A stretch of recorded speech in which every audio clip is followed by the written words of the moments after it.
ಓಂ ನಾರಾಯಣಿಯೈ ನಮಃ. ನಿತ್ಯಭಕ್ತಿ ಕಾರ್ಯಕ್ರಮಕ್ಕೆ ಸುಸ್ವಾಗತವನ್ನು ಕೋರುತ್ತಾ, ನವರಾತ್ರಿಯ ಮಹಾ ಪರ್ವಗಳಲ್ಲಿ ಈಗಾಗಲೇ ನಾವು ಒಂದು ದಿನವನ್ನು ಕಳೆದಿದ್ದೀವಿ. ಶೈಲಪುತ್ರಿಯ ಪೂಜೆಯನ್ನು ಮಾಡಿದ್ದಾಯಿತು. ಇಂದು ವಿಶೇಷವಾಗಿ ಬ್ರಹ್ಮಚಾರಿಣಿ ಬಿದಿಗೆ ಇರ್ತಕ್ಕಂಥದ್ದು.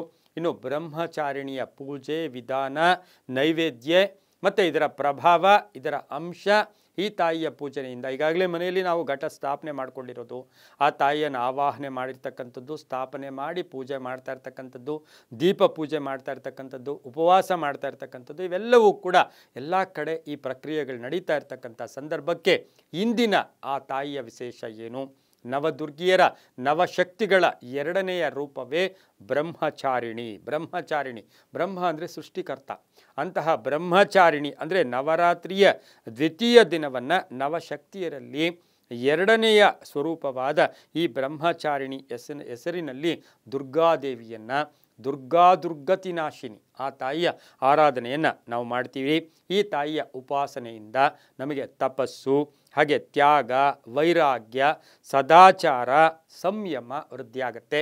ಈ ಒಂದು ತಾಯಿಯ ಒಂದು ಪೂಜೆ ಮನೆಯಲ್ಲಿ ಆ ತಾಯಿಯ ಸ್ಮರಣೆ ಮಾಡಿಕೊಂಡು, ಆ ತಾಯಿಯ ಅಷ್ಟೋತ್ತರ, ಆ ತಾಯಿಯ ಒಂದು ದುರ್ಗಾ ಸಪ್ತಶತಿ ಇರ್ಬೋದು, ದುರ್ಗಾ ಮಂತ್ರಗಳಿರ್ಬೋದು, ಏನೂ ಗೊತ್ತಿಲ್ಲ, ಓಂ ಹರೀಂ ಧೂಮ್ ದುರ್ಗಾಯೈ ನಮಃ ಅಥವಾ ಓಂ ದುರ್ಗಾಯೈ ನಮಃ ಈ ಮಂತ್ರದ ಮುಖೇನ ಈ ತಾಯಿಯ ಆರಾಧನೆ ಮಾಡಿದಾಗ ನಮ್ಮಲ್ಲಿ ಸಂಯಮ, ತ್ಯಾಗ ಬರುತ್ತೆ.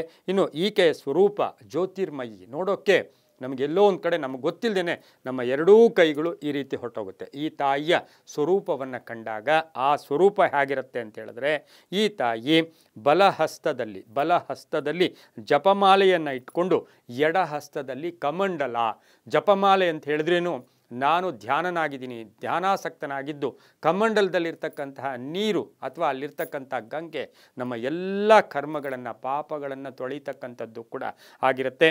ಇನ್ನು ಈ ತಾಯಿಗೆ ಇಂದು ಪೂಜೆ ಮಾಡ್ತಕ್ಕಂಥದ್ದು ತ್ರಿಕಾಲ ಪೂಜೆಯಲ್ಲಿ ನಾವು ಈ ತಾಯಿಯನ್ನು ಪೂಜೆ ಮಾಡ್ತಕ್ಕಂಥ ಸಂದರ್ಭದಲ್ಲಿ ಹಳದಿ ವಸ್ತ್ರಗಳನ್ನು ಧರಿಸಿದ್ರೆ, ಹಳದಿ ಬಟ್ಟೆ ಅಥವಾ ನಾವು ಕುಳಿತುಕೊಳ್ಳೋ ಒಂದು ಆಸನದ ಮೇಲಾದರೂ ಹಳದಿ ಇಟ್ಕೊಂಡ್ರೆ ಅಥವಾ ನೀವೇ ಹಳದಿ ಬಟ್ಟೆಯನ್ನು ಧರಿಸ್ಕೊಂಡ್ರೆ ತುಂಬಾ ಒಳ್ಳೆಯದಾಗತ್ತೆ.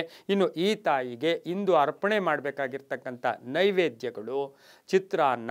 ಈ ತಾಯಿಗೆ ಚಿತ್ರಾನ್ನ, ಹೆಸರು ಬೇಳೆ ಮತ್ತು ಬೆಲ್ಲದಿಂದ ಮಾಡಿದಂತಹ ಪಾಯಸವನ್ನು ನೈವೇದ್ಯವಾಗಿ ಇಟ್ಟು ಅದನ್ನು ಮನೆಯವರು ಸ್ವೀಕಾರ ಮಾಡಿದರೆ ಆ ತಾಯಿ ಸಂತೃಪ್ತಿಯನ್ನು ಪಡಿತಾರೆ. ನಮಗೆ ಸಂಯಮ, ಆತರ ಪಡ್ತೀವಿ. ಎಷ್ಟೋ ಜನ ಎಲ್ಲವನ್ನೂ ಸಂಪಾದನೆ ಮಾಡಿರ್ತಾರೆ, ಒಂದು ನಿಮಿಷದ ಕೋಪಕ್ಕೆ ಇಡೀ ಜೀವನನೇ ಹಾಳು ಮಾಡ್ಕೊಂಡ್ಬಿಡ್ತಾರೆ.